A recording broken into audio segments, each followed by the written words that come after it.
आज की इस वीडियो में हम बात करने वाले हैं कम्यूटेशन ऑफ पेंशन के बारे में। इससे पहले भी हमने इस टॉपिक पर वीडियो बनाई हुई है, लेकिन उसमें कुछ खामियां थी जिसको इस वीडियो में खत्म करने की पूरी कोशिश की गई है। इस वीडियो में हम बात करेंगे डिपार्टमेंट के द्वारा किसी एम्प्लॉय की पेंशन कैसे कैलकुलेट की जाती है और फिर उसके बाद बात करेंगे कम्यूटेशन ऑफ पेंशन की। शुरू करने से पहले अगर आप हमारे चैनल पर नए हैं तो हमारे चैनल को सब्सक्राइब करना मत भूलिए। हम ऑन डिमांड वीडियो बनाते हैं और गवर्नमेंट एम्प्लॉय के लिए हमारा ये चैनल बिल्कुल परफेक्ट है। तो चलिए अब बात करते हैं पेंशन की।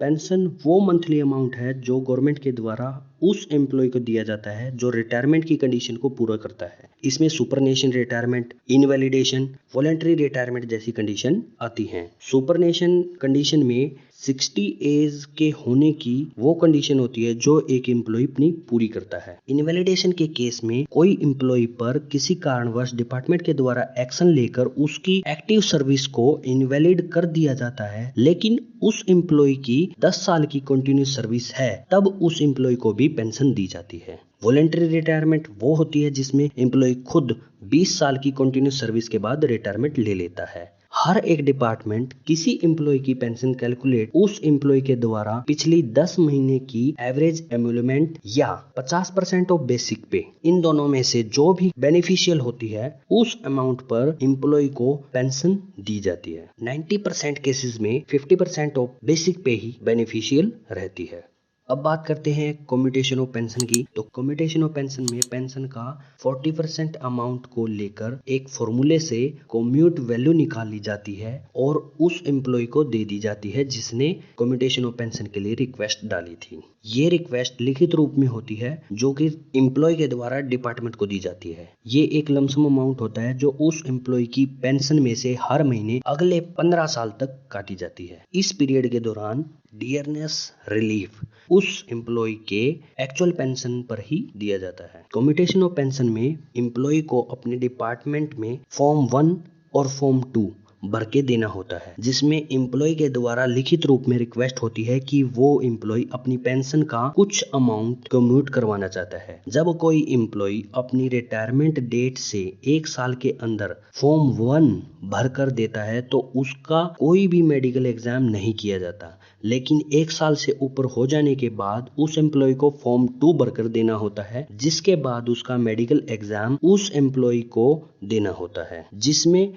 फिट पाए जाने पर पेंशन को डिपार्टमेंट के द्वारा कम्यूट कर दिया जाता है और उस एम्प्लॉय को दे दिया जाता है। एक एम्प्लॉय कभी भी अपनी रिक्वेस्ट जो है कैंसिल कर सकता है, लेकिन अगर एक बार मेडिकल एग्जाम हो जाता है तो उसके बाद एम्प्लॉय अपनी रिक्वेस्ट को कैंसिल नहीं करवा सकता। अब बात करते हैं कम्यूटेशन ऑफ पेंशन को आप कैसे कैलकुलेट कर सकते हैं।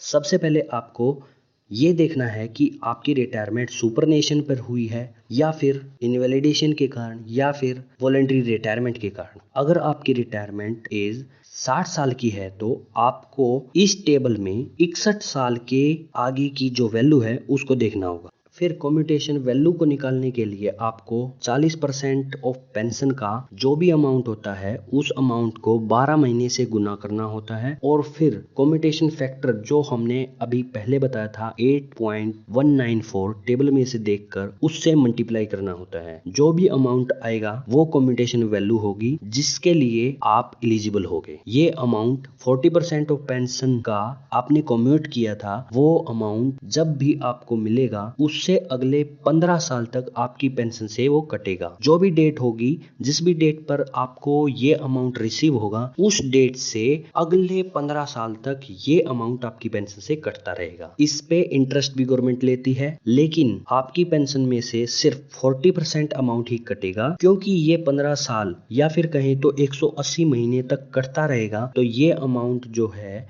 वो कम्यूटेशन वैल्यू से कहीं ज्यादा होता है। एक एग्जाम्पल देखिए, मान लीजिए 30,000 आपकी पेंशन है तो आप कम्यूट कराना चाहेंगे तो 40% ऑफ पेंशन 12,000 रुपए हो जाती है। इस अमाउंट को फॉर्मूले में पुट करते हैं तो ये अमाउंट सुपरनेशन रिटायरमेंट के केस से लगभग 12 लाख के आसपास होता है जो 15 साल तक कटेगा। अब मान लीजिए किसी स्टेट में 58 साल की एज पर रिटायरमेंट की जाती है तो उस एम्प्लॉय को 58 साल की एज से नेक्स्ट एज का कम्यूटेशन फैक्टर टेबल में से देखकर फॉर्मूले में पुटअप करना है। हम इसके लिए एक कैलकुलेटर भी बना रहे हैं और जल्दी ही बनाकर हम इस वीडियो के डिस्क्रिप्शन बॉक्स में उसका डाउनलोड लिंक अपडेट कर देंगे। आज की इस वीडियो में इतना ही। अगर आपको ये वीडियो पसंद आए तो लाइक जरूर कीजिएगा। हमारे channel my said for you को सब्सक्राइब करना मत भूलिएगा ताकि हमारे आने वाली हर वीडियो आपको पता चलती रहे। Thank you for watching.